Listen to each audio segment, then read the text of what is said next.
ప్రిపరేషన్‌లో any challenges face చేసావా? అంటే డీమోటివేట్ అయిపోవడం అట్లా నేనైతే ఏమన్నా? పెద్దగా డీమోటివేట్ ఏమి అవ్వలేదండి. ఫుల్ సపోర్ట్ ఉంది ఫ్యామిలీ నుండి. ఓకే. మా ఫాదర్ గానివ్వండి, మా మదర్, నెక్స్ట్ మా మామయ్య, హ్మ్. అసలా మా మా సిస్టర్ ఆఫ్‌కోర్స్ ఉంటే నెక్స్ట్ ఇంకా అసల డీమోటివేట్ అవ్వడానికి ఛాన్స్ లేదు. హ్మ్. నా వల్ల వాళ్ళు డీమోటివేట్ అయ్యారేమో గానీ ఓకే. నేనైతే ఓకే. హ్యాపీగానే ఉన్నాను. ఆహా! అంటే డీమోటివేట్ కాకపోయినా కొన్నిసార్లు ఎగ్జాస్ట్ అయిపోతారు.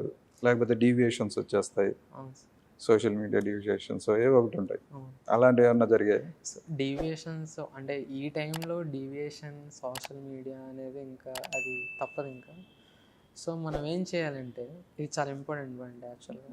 ఎప్పుడైనా మనం షెడ్యూల్ ఏసేటప్పుడు కూడా టైమ్ టేబుల్ కూడా లేదా మనం ఏదైనా సబ్జెక్ట్ చదివేటప్పుడు కూడా ఆ షెడ్యూల్ ఏసుకునేది చాలా ప్రాక్టికల్‌గా ఉండాలనమాట. ఇప్పుడు నా కెపాసిటీ ఫర్ ఎగ్జాంపుల్ ఒక 5-6 అవర్స్ అయితే మహా అయితే 7 అవర్స్ ఏసుకోవచ్చు.